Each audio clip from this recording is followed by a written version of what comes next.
I'm Anna, and I am 26 years old. I have a beautiful family with my husband, Cole, and my 3 kids.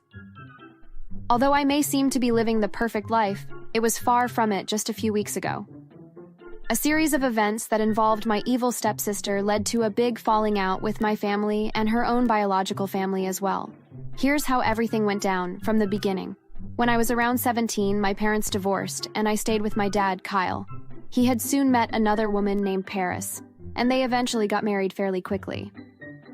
The change was a little unusual and fast, but I managed to adapt to it. Because Paris apparently owned a mansion, my dad made the step to move into her home. My older brother Ryan, who is only 2 years older than me, and I followed suit. We both soon discovered that we now had new step-siblings. In time, we met Brittany, who was 19, and London was 15. Instantly, I noticed that Brittany was, in short, a brat. She would throw huge tantrums around my now stepmom and whine about how she needed a new phone, car, pets. You get the drill. Since I was never that much of a materialistic person, I found this behavior to be a bit strange, but maybe it was just the difference between social classes. Her little brother wasn't that bad. The only issue with him was that he was a bit of a video game addict. He'd overspend on video games, but after he did, London would just suck it up and wait for the next week. Unless he was very desperate. Paris was actually a very sweet woman. Shortly after Ryan and I had moved in, Paris sat down with us and explained our new allowances to us. Even though I was 18 and Ryan was 20, Paris deposited $350 into our bank accounts every week. We felt that this was an insane amount, but apparently for Brittany, it wasn't. She overspent every week, whereas I had around $250 left after I was done.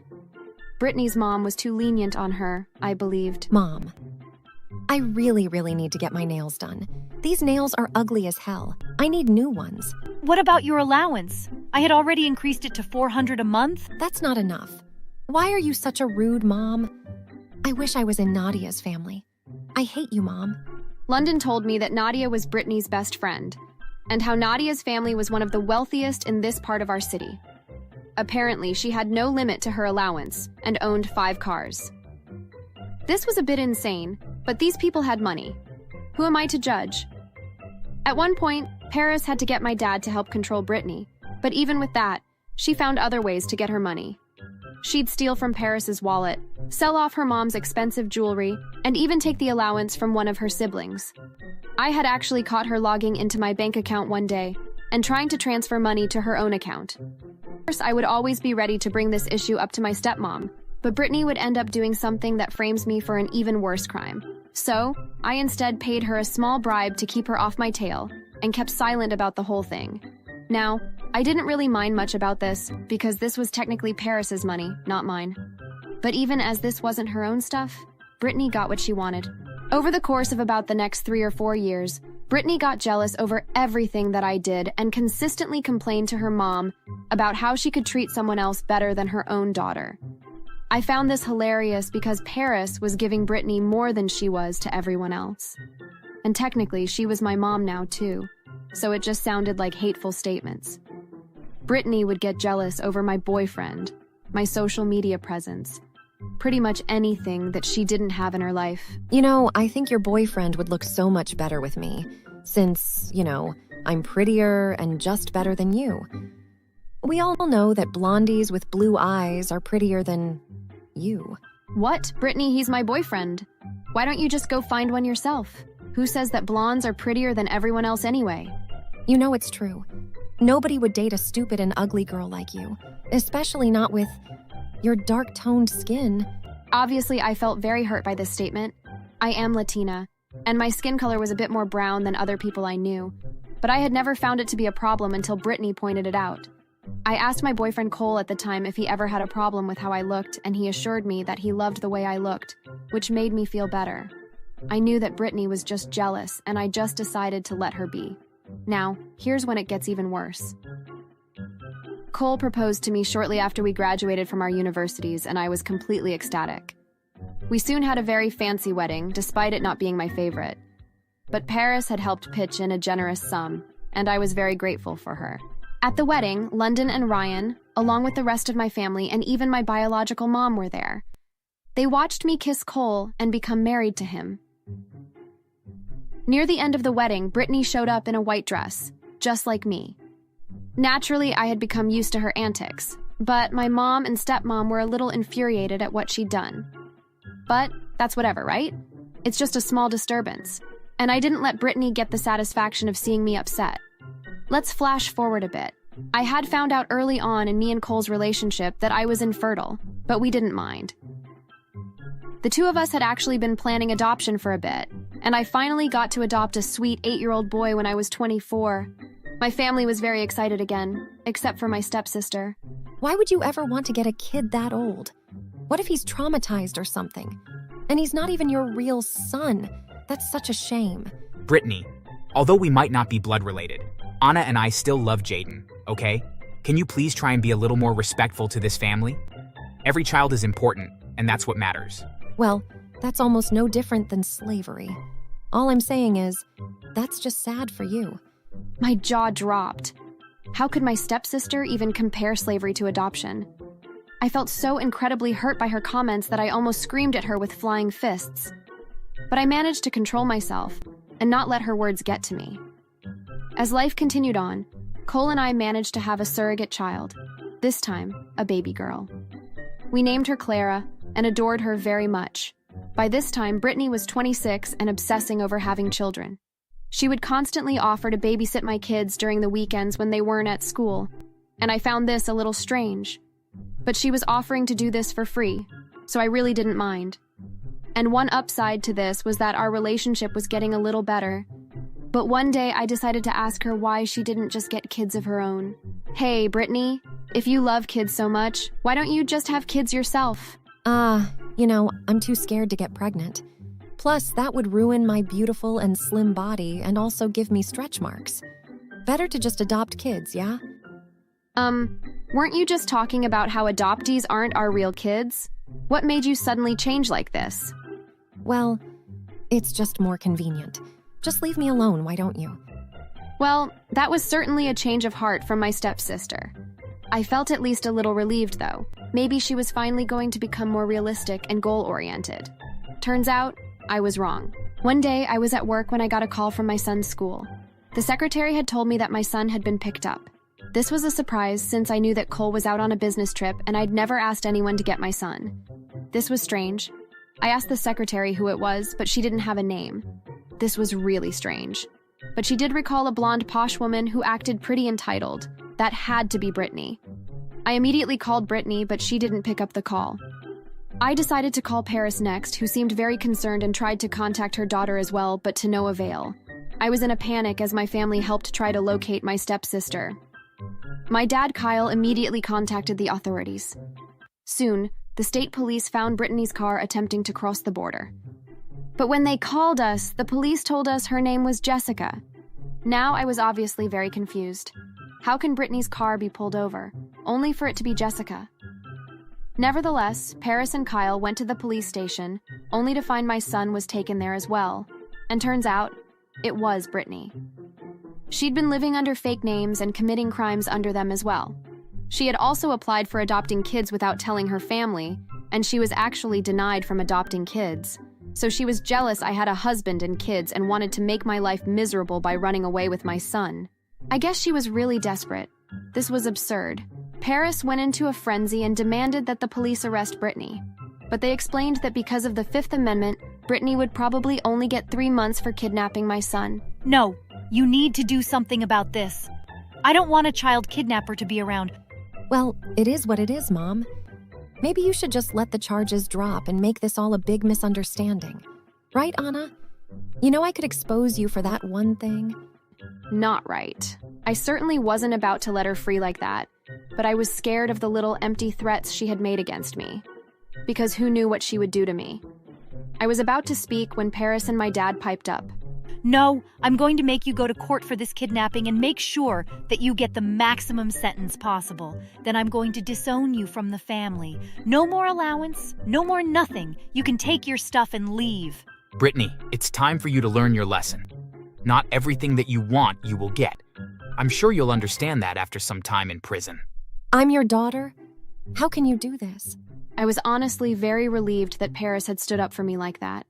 Even though Brittany was Paris's biological daughter, that didn't excuse her for the countless crimes she'd committed. About 2 weeks later, Brittany was taken to court and charged with a second-degree felony of kidnapping and sentenced to a little over a year in jail. My stepmom and dad had kept up to their promise and cut Brittany from the entire family. After the relatives found out, they wanted nothing to do with her too. There was no way we'd let her around our children now. Paris also sued Brittany, getting $1 million back. From then on, I felt that I was finally at peace and able to live this happy life without my toxic stepsister on my back. I also made sure to be sure who had my kids at all times. Cole and I feel like an unknown weight was lifted off our back. Brittany begged the police to let her have more than one call, and she used this to her advantage to call the news stations about her outrageous mother. But soon our side of the story had come out and everyone now knew Brittany for what she really was. A rotten, spoiled, and desperate kidnapper. So what do you think about the situation? Thanks for listening.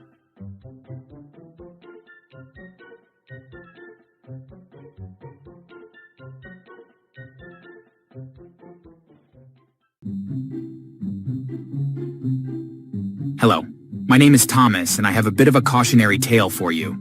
You see, it all started when my wife Amy and I decided that we were ready to have children. It took a while, but when my wife told me that she was pregnant, we were both overjoyed and couldn't wait to meet our new child. At the time, we were living with my in-laws and things were going quite well. We got along perfectly. That is, until my boss told me that he needed me to transfer from our office to the main corporate office on the other side of the country. I would have preferred to stay with my in-laws, but the transfer did come with a large raise, and we would need the extra money to help with our baby, so I accepted. Luckily for us, my father and his new wife lived in the city that we were moving to, and while it wouldn't be as nice as my in-laws' house, we planned for it to only be temporary until we found something of our own. My father and I got along great, and he was happy that we would be moving in. My stepmother, though, was someone who I hadn't always seen eye to eye with. You see, my mother passed away many years ago, and for a long time, my father stayed single. But a couple years ago, he met Sonia, who was only a couple years older than myself, and the two of them got married. It was awkward considering how young she was. When we arrived, though, she was polite and happy that we were moving in with them. She especially made a fuss over my wife and made sure she was always comfortable. When I mentioned to them that we would only stay with them long enough until we found our own place, Sonia wouldn't hear any of it. That's silly. You two should stay here with us. After all, we have lots of room and you'll need help taking care of the new baby. While you're at work, we'll be here to watch them for you. I had to be honest. The idea of having a free babysitter was tempting. After all, daycare was very expensive and it would be convenient for us. After a short discussion, my wife and I decided that it was a great idea. We should have realized that something was up, though, when Sonia began buying lots of baby clothes and a brand new crib. My father tried to say that she was just trying to help us out and that it was just her way of making us feel welcome. Neither my wife or I saw the signs of what this foretold. A few months later, my son Ricky was born, and all of us were beyond happy. He was healthy, and we all fell in love with him immediately. But soon after is when we began to have issues. My wife was exhausted and worn out from the delivery, so when Sonia began watching over Ricky while my wife rested, it felt like a blessing. But after a while, it began to be a bit too much. As soon as my wife finished feeding Ricky, Sonia would insist on her taking a nap or resting, which gave Sonia alone time with Ricky. Amy noticed that this was happening more and more often. She was grateful for the help, but she began to question why Sonia was denying her time with her own son. And so my wife came to me and was in distress. You need to have a word with Sonia. Why? What's wrong? She is taking Ricky far too much. As soon as I'm finished feeding him, she takes him away and walks around with him. I barely get a chance to ever hold my own child. And if that wasn't enough, whenever she takes him, she never dresses him correctly. She'll take him outside and won't put a jacket or hat on him. And she lets him sleep in dirty clothes rather than cleaning him up before bed. I knew that Sonia was spending a lot of time with Ricky, but I had no idea just how much time she was taking away from Amy. To be honest, I was a bit jealous as I had barely gotten to spend any time with Ricky, but I figured that it was more important for him to spend time with Amy. Meanwhile, I didn't know that not only was I not spending time with him, but that Amy wasn't either. The clothes comment. I had observed it too. And so I went to talk to Sonia and try to figure out what was going on. Hey Sonia, can we talk? Sure, what about? We are very grateful for all your help, but both Amy and I feel that we aren't spending enough time with Ricky. I know that you love him, but I think that it's in his best interest to spend less time with you and more time with us, his parents. What's that supposed to mean? It's just that Amy is beginning to feel like she barely sees her own son, other than when it's time to feed him. No, I love him just as much as you two, and I have a right to spend time with him. Did you maybe consider that the reason I want to spend time with him is because I can't have children of my own? I had no idea that was the case. And while I had sympathy for her situation, it didn't change the fact that Ricky was our son and that it was important for him to spend as much time with his parents as possible. I didn't know that, and I do sympathize. But Ricky is our son, and we need to form a bond with him. You will always be in his life as well, but right now, it's very important for us to spend as much time together as possible. But you haven't done anything for him. I've bought all his clothes, his bed, even all his toys, his stroller, everything. What have you done? And we appreciate all of that, but he is our son. Just because you bought him stuff, that doesn't give you more of a right to spending time with him. He is a part of Amy and I, and represents our love for one another. The next day, I got a call from my wife that Sonia had taken Ricky to watch him while my wife had a nap, and when she woke up, that both Sonia and Ricky were gone. I quickly called my father, and we began trying to call Sonia to find out where she had gone, but all our calls went to her voicemail. We tried for hours and hours until she finally messaged back. What's going on? Why are you calling me so much? Because we don't know where you or Ricky are. Just pick up so we can talk. Oh, shut up already. I'm fine, and Ricky is fine as well. I know what I'm doing. Just tell us where you are. Ricky will need to eat soon, and we're all very upset and worried. I could tell that she was beginning to see reason, and she finally told us that she had rented a hotel room nearby. Quickly, we all headed over there. I'm not sure what the problem is. It's not like I kidnapped him. You're just overreacting. Are you serious? That's exactly what you did. We trusted you and you betrayed our trust. You don't understand, though. Ricky needs a loving mother, and I know that I can be a better mother than you. It's not fair that you get to have such a loving son and I can't. That's enough. We talked about this. If you want to have a child that badly, we can always adopt. But for you to deny my son and his wife time with their own child is wrong. I've been telling you to keep your distance, and instead, you forced yourself into between them and their firstborn child. But I was only just trying to help. Yes, and at first you did, but you took things too far. Amy is right. You broke our trust. I think it would be best for us to move out. No, but Ricky needs me. Please don't go. No, he needs his mother. How were you going to feed him even? I would have figured something out. I bought milk and juice from the store that I could give him. You can't be serious. That's not good for him. Both my wife and I were fed up. We had no idea that my stepmother was capable of doing such an erratic thing. And what made it worse was that she didn't realize that what she had done was wrong. She merely thought we were overreacting. We grabbed Ricky and quickly left, vowing to never speak to Sonia again. Soon after, we began looking for a place to stay and found a house to rent and moved out. It was, of course, a huge adjustment as we had less help around the house. But we knew that it was the right choice for us and for Ricky as well. After that day, Sonia began calling us non-stop, but we ignored her calls. My father even tried to get her to go and speak with a therapist, but she refused, as she claimed that there was nothing wrong with her. In the end, he filed for divorce as she was no longer the same person anymore, and he couldn't forgive her for putting his only grandson in danger. Since then, my father comes over to our new place once a week to visit, and as for Sonia, well, she still tries to contact us from time to time. But we are grateful that she doesn't know where we live. Thankfully, Ricky was too young and he won't remember any of this, but we will never again trust Sonia.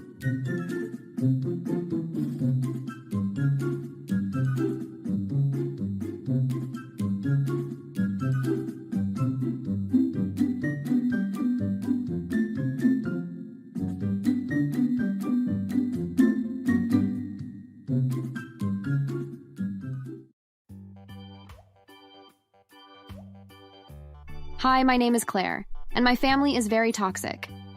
For starters, my parents would constantly try to pit my siblings against each other. We were forced to compete for their love and attention.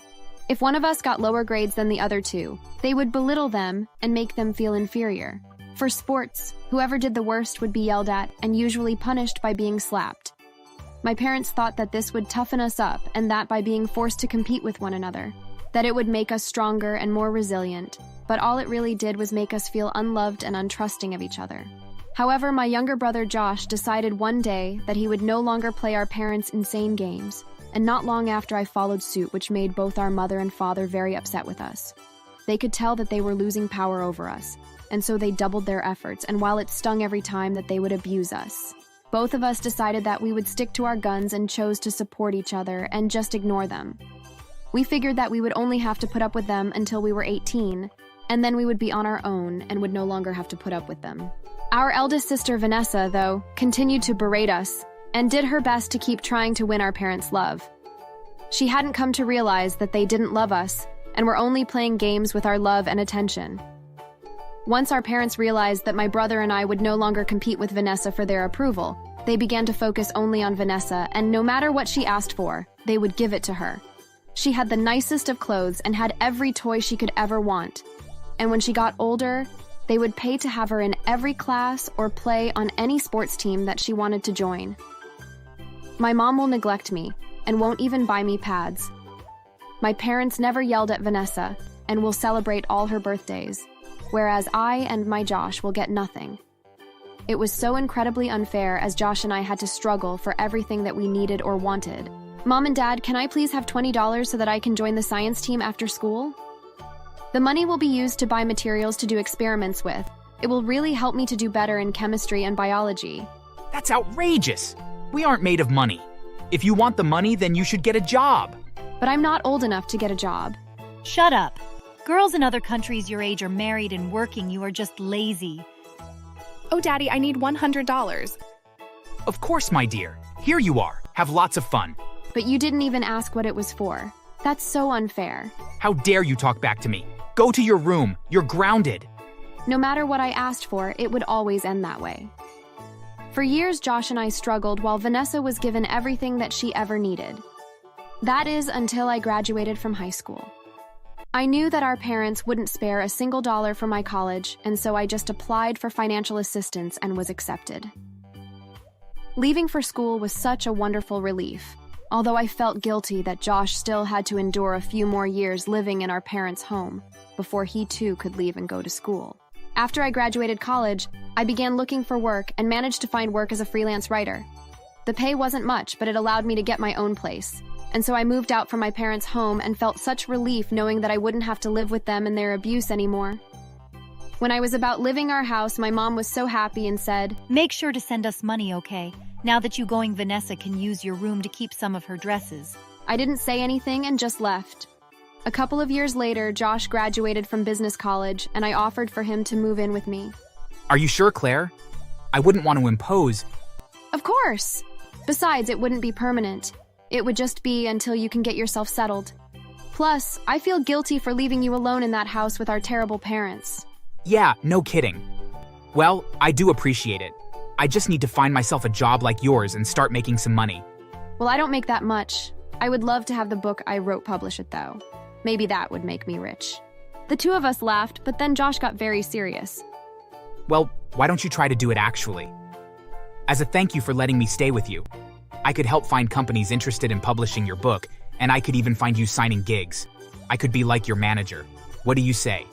I mean, it didn't hurt, and if Josh really wanted to, I was willing to trust him and let him give it a try. And so, he got to work finding a company to make my book a reality, and after a few rejections, he found one that was interested. They gave me a huge signing bonus and offered me a contract to write 5 more books. I still have no idea how Josh managed to get that amazing deal, but it was the start of my career as an author. Josh was also offered a job by the company as well. A couple years later, I managed to buy myself a large house and had Josh move in with me while he looked for one for himself. It was a dream come true, and the two of us were so happy. That is until Vanessa came to visit. How on earth did you two losers afford such an amazing home? Did you become criminals or something? No, Vanessa. Claire is an amazing author, and I've been managing her. We're adults now. Why are you still so mean? You do realize that Mom and Dad aren't even here, right? There's no one here for you to impress. Oh, them. Yeah, I don't have a use for them anymore. Listen, when can I move in? What do you mean? Well, Mom and Dad don't have any more money and they're being too strict, so obviously I need to move in with you two losers. As it turned out, Vanessa had tried several times to go to college and had our parents pay for classes every time. When she failed, she would then just apply and take a different course, racking up massive amounts of debt as she did so. Since our parents were paying, they began to get overwhelmed with the debt and could barely afford their mortgage, let alone the growing debt that Vanessa was accumulating. Finally, they told her that she needed to start paying for things as well, and that they would force her to live on a very strict budget. Vanessa, however, refused to do so, and had decided that either Josh or I would just let her move in with us so that she could continue to live like she had gotten used to. You're family and you both have money, so it's your responsibility to help me. No, Vanessa, we don't need to help you. You're an adult. You need to figure this out on your own. Vanessa began to start crying and began to get angry. She couldn't understand why we wouldn't just give in like our parents always used to, and after asking her to leave a dozen times, we were forced to threaten to call the police and have her removed as a trespasser. After she left, the two of us called up our parents to see what had happened. They were incredibly desperate and begged us both to help them, or else they would have to file for bankruptcy and end up losing their house. Please, you two need to help us. Your older sister has bankrupted us, and we are desperate. And why would we? You were terrible to us. You gave Vanessa everything and never cared about us until now that we've made it. Yes, exactly. The two of you are rich now. You can help us out. Are you insane? Nope, you never helped us. We had to do everything just the two of us. And why would we? You were terrible to us. You gave Vanessa everything and never cared about us until now that we've made it. And so, we hung up on them.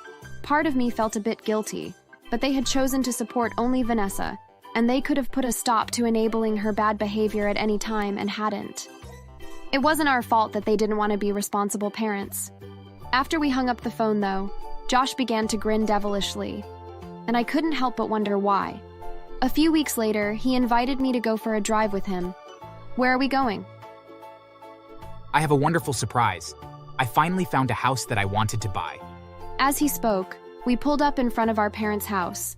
Josh had managed to buy it once the bank repossessed it from our parents. Why did you buy it? Revenge.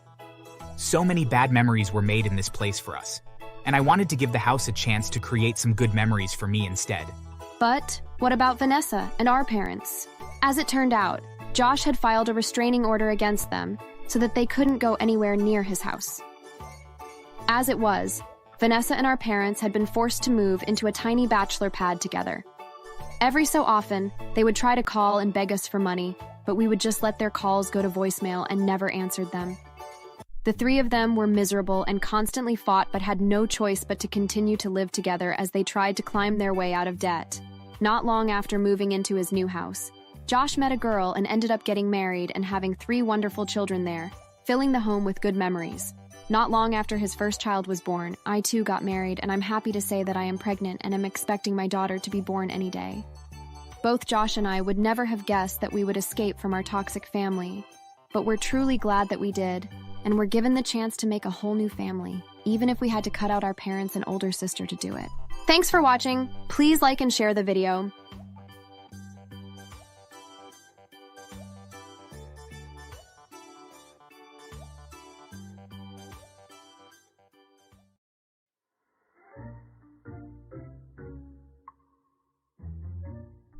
Hello, my name is Sarah, and I'm 43 years old.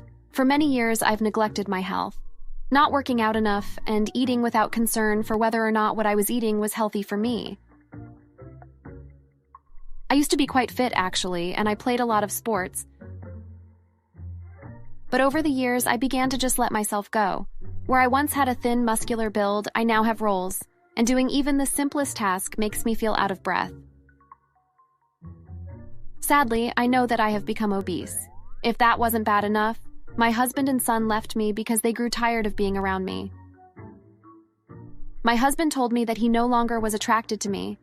For a while before he left, I knew that something was wrong. He just didn't treat me like he used to. We stopped going on weekly dates and he began to make comments on what I was eating. I thought that maybe if I took on the role of planning dates for us to go on, that it would help. I tried to pick exciting locations that would interest him.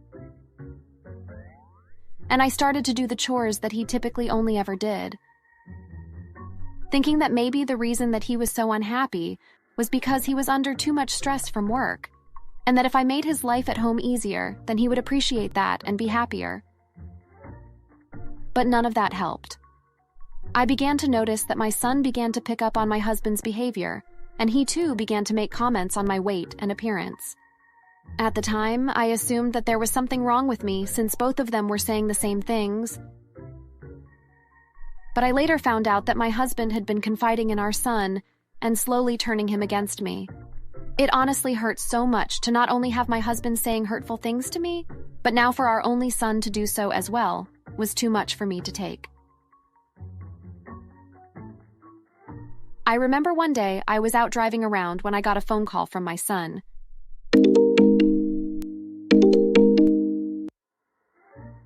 Hey Mom, what's going on with you?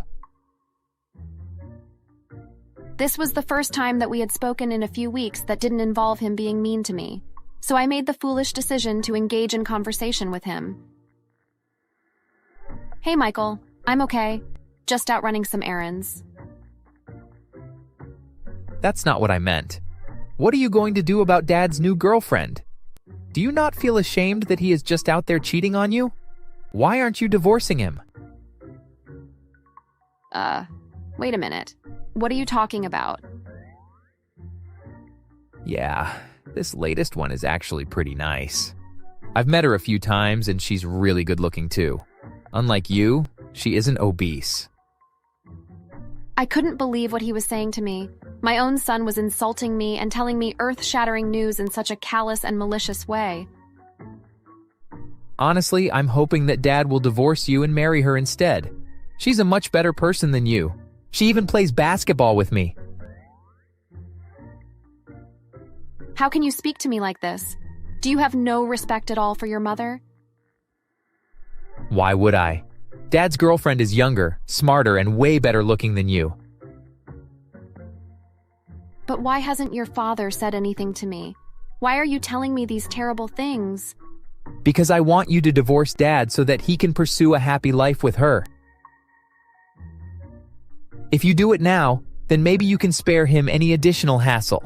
It's not like you have anything to actually offer him anymore. And before you even ask, I have no intention of living with you, so don't even think about trying to get joint custody. I'm your mother. How can you be so cruel to me? Cruel? Are you serious? How could you be so cruel and not keep up your appearance? Do you not know how embarrassing it is to have a mother as fat as you? Do you not know that I have to lie to all of my online followers and friends about you so that I won't get embarrassed? At least with Dad's new girlfriend, I can finally take family photos together and post them to social media. I won't lie, she's gorgeous, and I've gained lots of new followers thanks to posting pictures of her in a bikini. I had suspected for some time that my husband had been cheating on me, but to have it confirmed like this was far too cruel. For my own son to speak to me in such a mean way hurt more than anything I had ever felt before.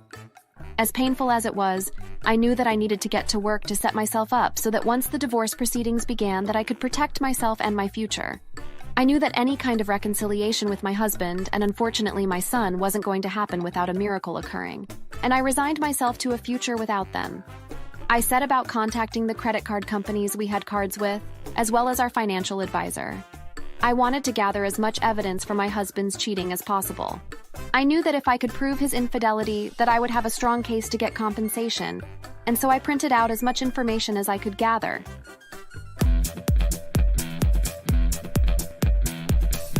And then set up an appointment with a friend of mine who was a lawyer. However, when I went to his office, the folder that I had placed all the paperwork in was empty, except for a picture of my son. In it, he was pointing at me and laughing. Instantly, I knew that he had destroyed the paperwork I had gathered.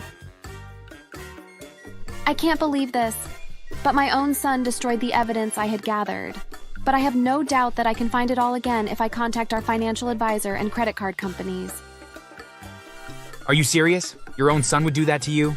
It sounds like he has completely sided with your husband. About a month later, my husband and I got divorced. We both agreed to let our lawyers do all the negotiations, which was fine by me. I had made arrangements with mine to go after any money that he could, and with the evidence of my ex-husband's infidelity, he was able to file for a great deal of compensation. The day after the paperwork was to be delivered to my ex-husband, I received a text from my son. He was angry that I was going after his father for compensation. I knew that he wouldn't see reason, and so I replied that I was within my rights to receive that money since his father had cheated on me. He of course disagreed and was surprised that although he had destroyed my paperwork, that I had backup copies. In the end, my lawyer did get me over $45,000 in compensation, but I ended up having to pay $35,000 in child support since my son chose to stay with my ex-husband. That part really hurt, but there wasn't anything that I could do about it. After all the paperwork was wrapped up, I ended up selling my house as it was far too expensive for me to live there by myself. And I found a small basement apartment where I could stay until I figured out what I wanted to do as far as living arrangements were concerned. The first months were very lonely, and I found it hard to eat on a regular basis. Every time I tried to eat, I found myself feeling sick from all the worry and stress. Slowly, though, I noticed that this was causing me to lose weight.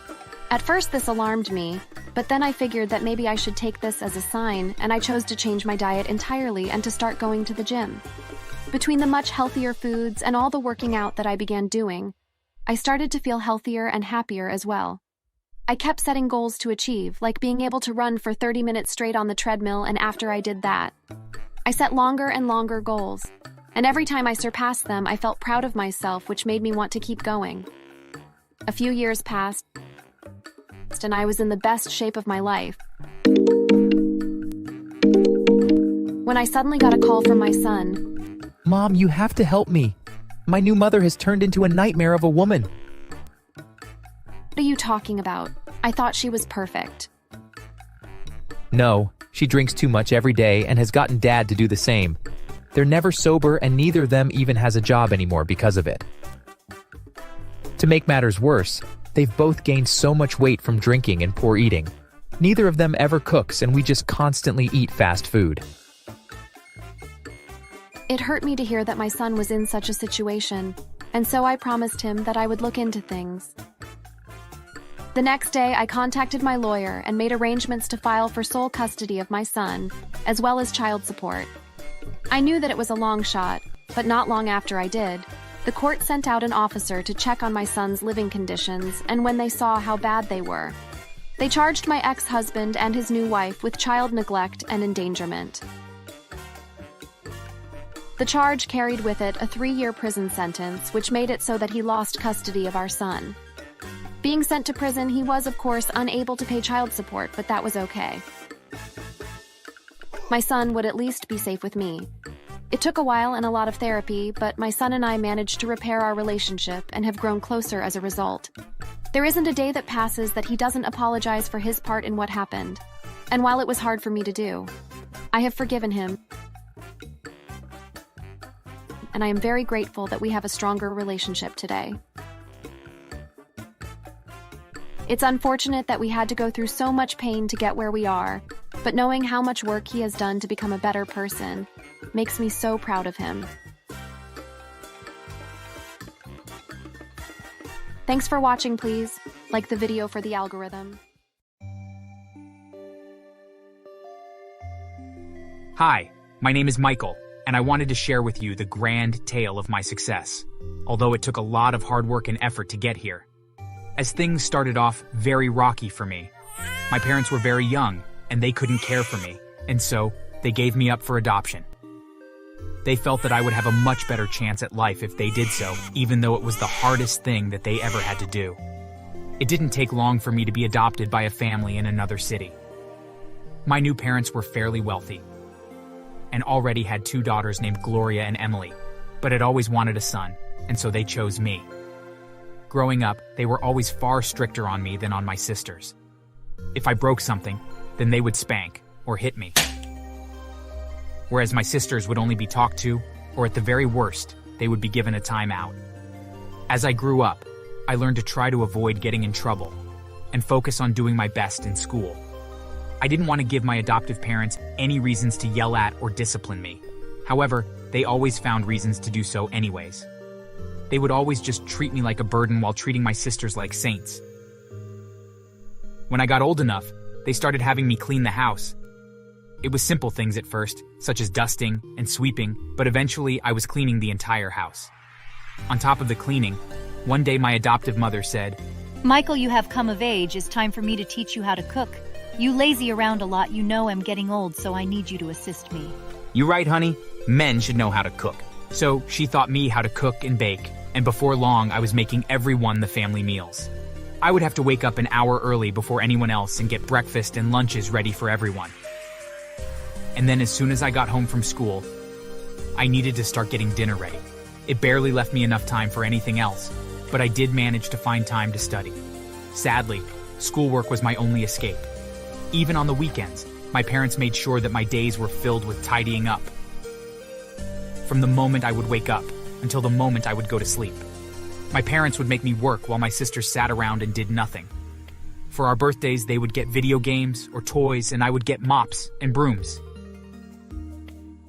I knew that it was unfair that I was the only child doing chores, and that it wasn't normal for our parents to treat me the way that they did. But I had no choice but to do as they ordered me to do. It didn't help that my sisters were beginning to take lessons from our parents and force me to clean up after them. Michael, you filthy pig. Clean my bathroom. Do it now, you lazy jerk. And after you clean hers, then you can clean mine and also clean my room too. But I have to study for an exam. Can't you two do it yourselves? You can do that after you've done as we told you to do. Now get to it. Although I was annoyed, I did as I was told, because I knew what would happen if I didn't. I was constantly tired as I could barely find enough time to sleep, since I was doing all of the chores, the cooking, the cleaning, and at the same time trying to find time to study. I began to hate my family for making me their own personal slave, and all because I was adopted. The older I got, the more they put on my plate. I always had bags under my eyes, while my sisters grew fat and lazier as the years dragged on. Even so, I managed to keep my grades high, and I did very well in school. It didn't hurt that I had no social life whatsoever, while my sisters constantly went out to parties and were barely passing their classes. Finally, when I was going to graduate from high school, I applied to every scholarship program that I could, and prayed that one of them would come to my rescue. To my surprise, my prayers were answered, and not only did I get one, but I was granted a full scholarship. I knew that I had found a way out, and I wrote a note saying that I was leaving, and left it on the kitchen table. Then I quickly packed up my bags, and as quietly as I could, I left the only home I had ever truly known. Before I left town to head to university, I stopped off at the police station and told them my situation. If I hadn't, then I had no doubt that my parents would try to claim that I ran away from home or that I was kidnapped, and try to force me to return home. But by going to the police and notifying them that I was an adult and that I was leaving home on my own volition, then they couldn't contact the police and use them to force me to return home. And so, I went off to university and I never looked back. Between going to school and picking up a part-time job, I found that I actually had more free time than I ever had before. For the first time, I was actually able to have a social life, and it felt amazing. My time in university was such a breath of fresh air and was incredibly freeing. For the first time in my life, I was able to have friends and begin to date as well. In fact, in my third year of university, I met Angela, and the two of us became inseparable. It was a bit awkward, though, to explain to Angela what my family situation was, but she was quite understanding. After I graduated, I was able to find an entry-level position at an architectural firm. Thankfully, the company I worked for made a point of teaching me everything they knew, and it wasn't long before I became a partner. Shortly afterwards, Angela and I got married and bought a house in the same city that I grew up in. Our home was easily twice the size of the one that I grew up in, and since we both worked long hours, we knew that we would need to hire some staff to help maintain it. Between the two of us, though, we made more than enough money to cover everything. Soon after we moved in, I received a call from my sisters. Somehow, they had tracked me down and they wanted to meet with me. Reluctantly, I decided that enough time had passed, and although I would never be able to forgive them for what they had done, I was at the very least curious what had become of them. And so returned to my childhood home and was surprised to see a large for sale sign on the front lawn. Inside, my two sisters were arguing and hadn't even noticed that I had entered. This is all your fault. If you hadn't spent all of the money before Mom and Dad had passed away, then we wouldn't be forced to sell the house to pay for our debt.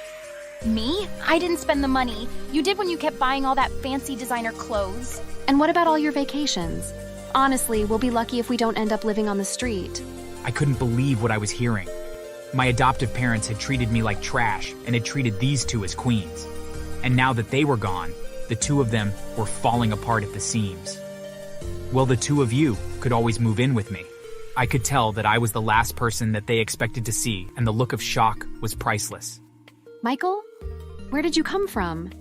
Wait, are you serious? Yes, of course, after I left home. My life got infinitely better. Although I'm not offering you a free ride, I'm offering you jobs. If you, the two of you, want to work as maids, then you can live with my family, but that's the best that I can offer you. Maids? Are you insane? I would rather live on the street than be a maid for a loser like you. And with that, Gloria stormed out of the room, but Emily stayed. I could tell that she didn't want to accept my offer, but she truly didn't have any other choice. And so reluctantly, she came home with me and started working for my wife and I. A few weeks later, though, Emily showed up on my doorstep and apologized and begged me to take her in as well. A few weeks living on the street had shown her that she had no other choice, and so the two of them became our maids. Unlike them, and my parents though, I did treat them well, and made sure that they lived comfortably. It was rather poetic, really, that I was forced to be their servant for so many years, and now they would spend the rest of their lives serving me and my family. My only regret is that my parents didn't live to see how much they had messed up my sisters, or how I showed them compassion when they had never shown me any. Thanks for watching.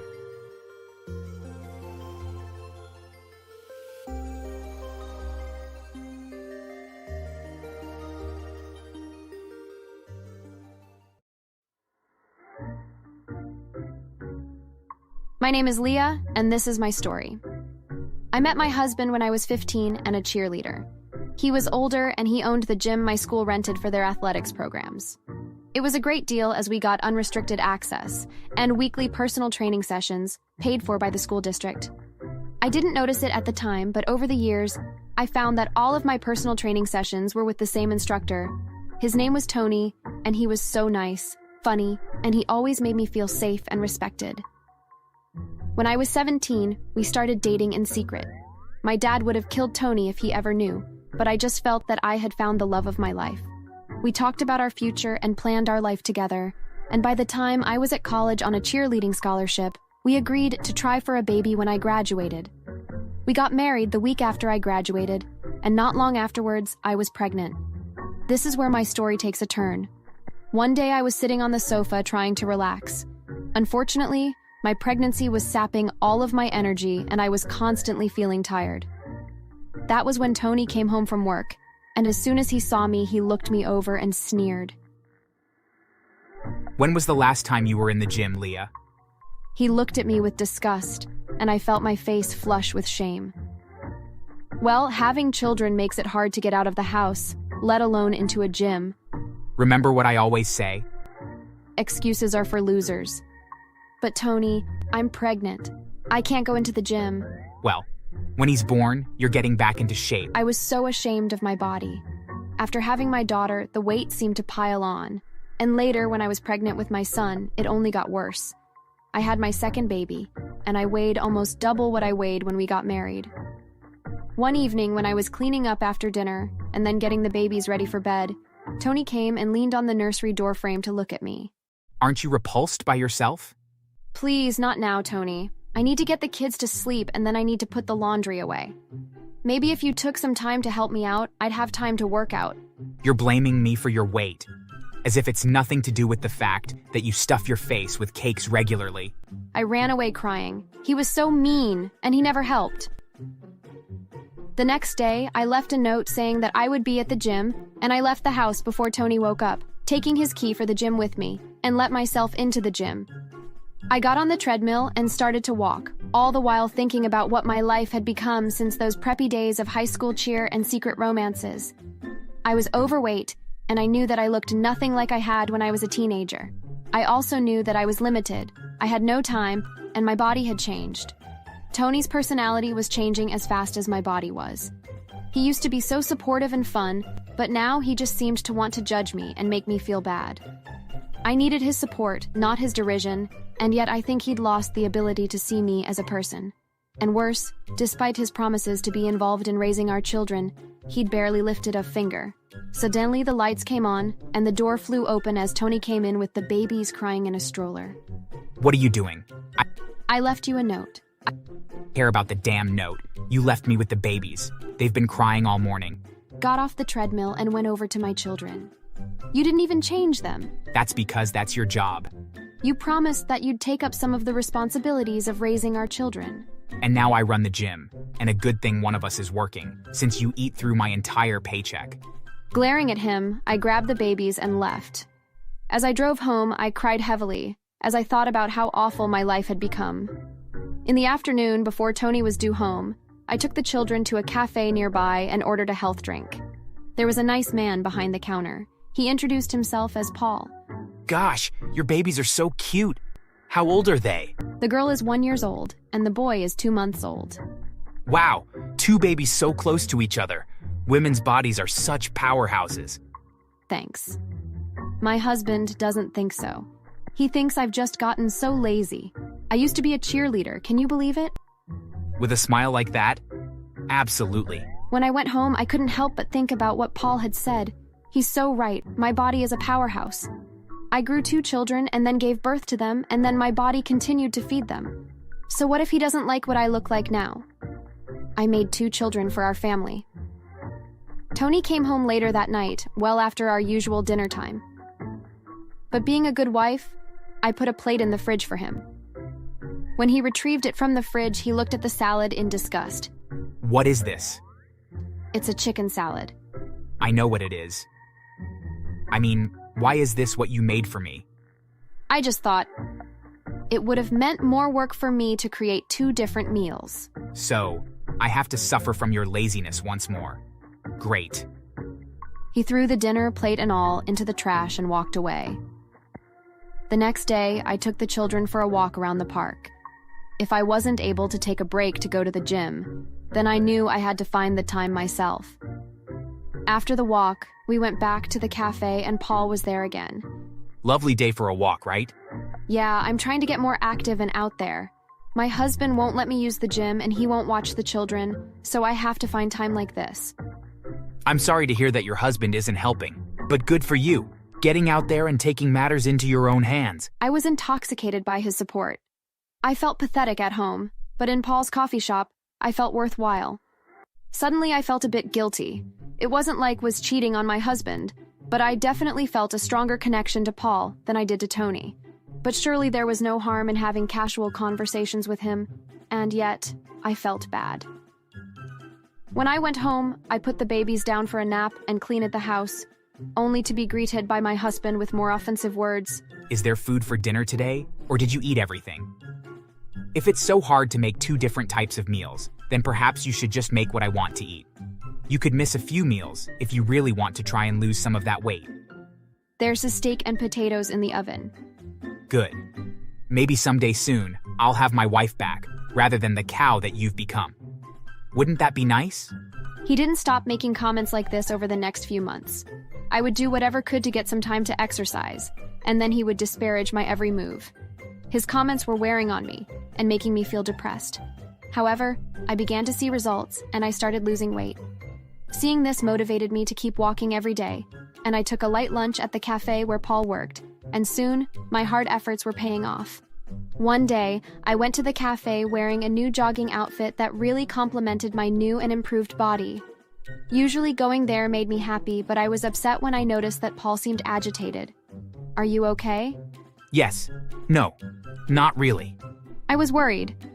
Paul had been so happy before, and now seeing him so serious and downtrodden had me anxious. He stepped out from behind the counter and came over to sit at my table. My son started to fuss, so he picked him up and calmed him down. He was such a natural with children. I don't think your husband is good for you. I think he's not appreciating what you look like, only how you used to look. I knew that he was right, and that I had been so focused on just making it through every day that I had lost track of the fact that I deserved to be happy. Suddenly, an idea came to me, and I thanked Paul for his concern and then headed home. As soon as Tony came home, I set up my phone to record us in a hidden place and waited for Tony to come into the room. Tony, we need to talk. I don't care what you want to talk about. Did you make something good for dinner? Or did you just eat all of it like the fat cow that you are? Paul, I need you to listen right now. I'm done. I refuse to let you keep treating me like this. I deserve better, and it's unhealthy for our children to be exposed to this abuse. So you think you're going to leave me? There isn't a man alive that would look at you and be interested. Since having children, you've become ugly and fat. No one will want you. So if you want a divorce, then you can have it. Tony suddenly pushed me to the ground and then left the room laughing. I wasn't actually hurt, but I was frightened, and so I got up, grabbed my phone, and then grabbed my babies and left. I knew that I wasn't going home that night, and so I booked at a room at a hotel. Once there, I posted the video of Tony pushing me to the ground. Just as I suspected, within a few hours the video went viral. The next day, I contacted a lawyer and started the divorce proceedings. Once the paperwork was underway, Tony called me and tried to beg me to take the video down, and that he promised that he would change. Please, Leah, you need to take that video down. My customers are beginning to cancel their memberships. My business is dying. Please, Leah. Why would I? It barely reveals just how awful of a person you really are. I promise you that I can change. I'll go to therapy and I'll help out more around the house. Please, I know I can change. No, Tony, I'm done. You've used up any more chances from me. I don't know who you are, but I do know that I want nothing to do with you. I deserve better. I hung up the phone on him and blocked his number. A few weeks later, our divorce was finalized, and the judge ruled entirely in my favor. The video that I put out onto social media helped my case, and the judge awarded me full custody of the children, the house, and over $50,000 in alimony. I was so happy to finally be free from Tony's abuse and without his negative influence in my life. I kept to my routine and began to work out more and more.